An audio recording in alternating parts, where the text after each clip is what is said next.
Bonjour, je suis Kautar Tarki, donc je suis responsable des intégrateurs et des clients. Je suis basée au Maroc et je représente la boîte Kaspersky. Donc, comme vous le savez, Kaspersky est connu à l'échelle internationale. Donc, ça fait plus que 25 ans d'expertise au niveau de cybersécurité. Et donc, on est là aujourd'hui pour notre 19e édition de notre événement K-Next. Donc, c'est un événement annuel qu'on fait pour effectivement inviter les clients, question d'être un peu plus proche et leur surtout présenter les nouveautés des produits Kaspersky en termes de produits, de solutions, en termes de services et en termes de formation. Donc le but effectivement de cet événement, c'est la présentation de ces produits-là, c'est faire des démonstrations, c'est inciter un peu les clients à avoir une visibilité plus globale sur les produits Kaspersky. Question d'avoir des contre-menaces, vu qu'aujourd'hui les menaces sont devenues de plus en plus sophistiquées et ciblées. Et donc ça nous permet aussi d'être proche des clients, que ça soit ici au Maroc ou même en Afrique, parce que c'est un événement qu'on essaye de faire un peu partout sur l'Afrique. Voilà, donc nous sommes très ravis d'être là et je remercie bien sûr tous les clients qui ont répondu présent à cet événement. Merci encore. Pouvez-vous nous rappeler l'objectif principal de cette édition du K-Next Rabat 2025, s'il vous plaît? Alors donc Kaspersky a initié ce K-Next, c'est-à-dire une rencontre avec ses propres clients depuis maintenant, je pense, 17 ou 18 ans.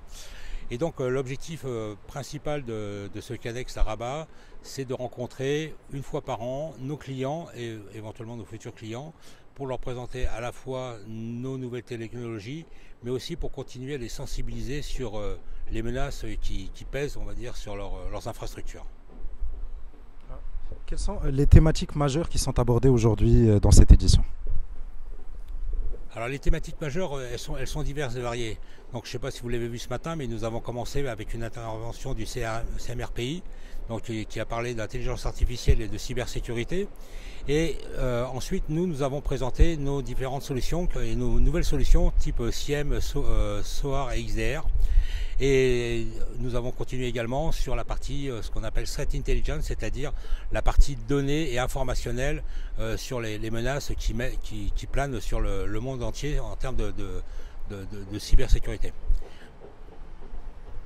Une dernière question pour vous, je sais que votre temps est surtout aujourd'hui avec ce qui se passe. Alors comment Kaspersky s'inscrit-il dans la stratégie nationale de la cybersécurité au Maroc 2030 ?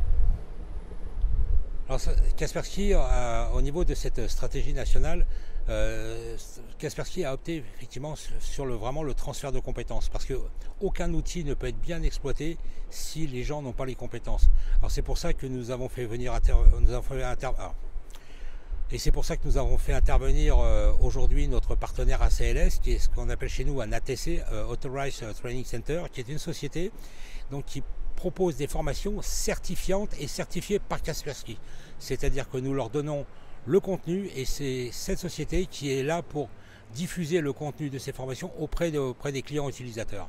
Ce que nous faisons également, nous le faisons aussi avec nos partenaires, où que nous allons réunir sur ce qu'on appelle des Tech Days. Nous les réunirons demain pour leur présenter les innovations techniques majeures sur nos produits. Donc là, ce sera plus un transfert, encore une fois de plus, un transfert de compétences et une formation sur les nouvelles technologies qui permettront aux clients de se renforcer face aux menaces.